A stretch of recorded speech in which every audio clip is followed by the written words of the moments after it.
everyone, welcome to another ukulele lesson.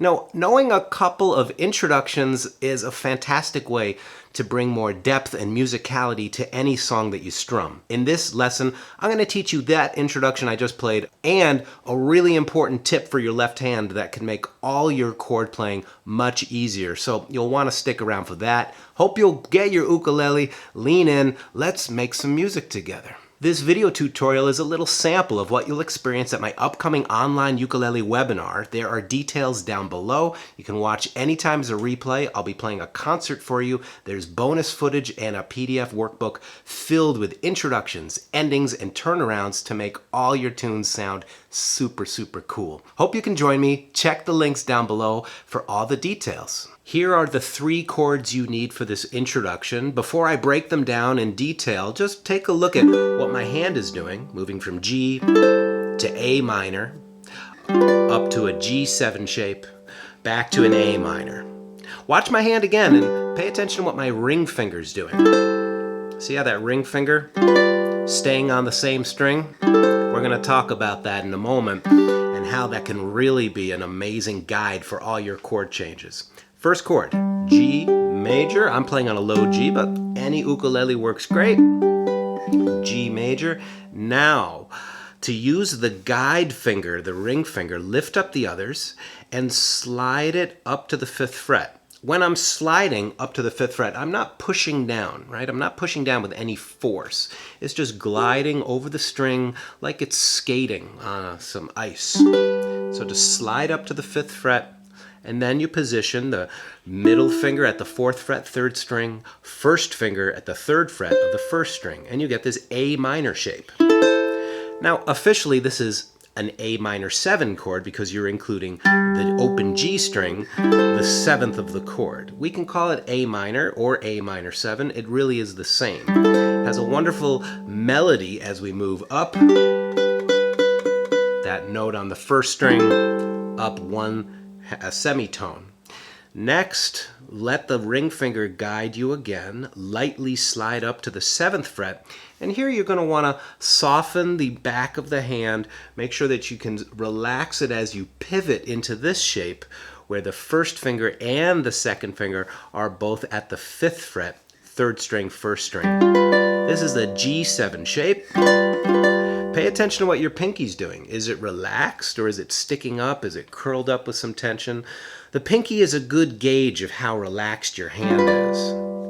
Next, slide back down. Ring finger is your guide. And here you go. Now you can practice this very slowly at first, just enjoying the sound and enjoying the sensation of applying as little effort as necessary to just make a sweet tone. So please review those chords, get comfortable with them so you'll be ready for the next step, which is to add some syncopated rhythm. It goes like this. 1, chuck, up, up, down. 1, chuck, up, up, down. 1, chuck.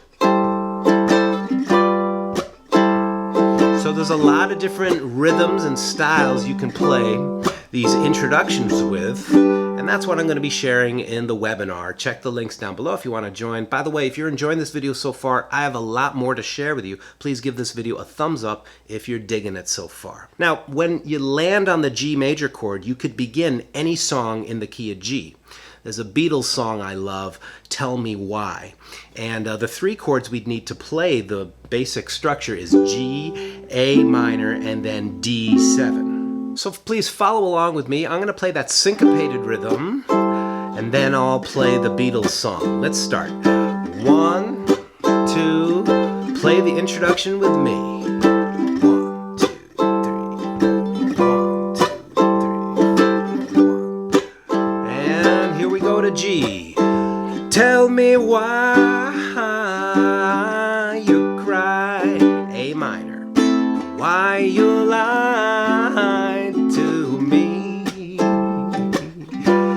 So you can see how this introduction, I'm playing it slowly here of course, can just add so much depth to a tune that you love to strum and sing. Let's try this introduction a little faster As we go faster, pay attention to whether your hands are tightening up. See if you can keep them as loose as possible when we practice something over and over again in a slow, mindful way, paying attention to the relaxation in our hands. When we pick up the speed, we can take that relaxed feeling with us. Let's try it together. You ready? A little faster. 2.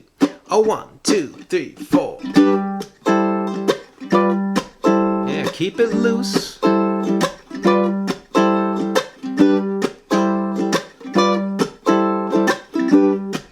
G major, here we go. Tell me why you cry, why you lie to me.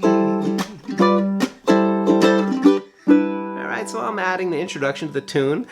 This is an example of what you'll experience at the workshop. Every introduction, whether it's chords or single notes, I offer some different rhythms, some different ways that you can personalize these and use them in tunes. Let's practice this one more time. Thanks for joining me. Let's go through the process, playing slowly, paying attention to that ring finger as your guide, relaxing the effort around every chord, and then start to add slowly.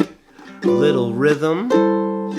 You can play all kinds of rhythms with this, and then pick up the speed, keeping that relaxed feeling in your hand. This is an awesome introduction for any song that begins on a G major chord. Hope you enjoyed this video. If you did, please give it a thumbs up. Hope you'll click the links in the video description below to join me for my special workshop all about intros, outros, and turnarounds. Thanks very much. Wishing you and your family all the best. I'll see you in another video soon.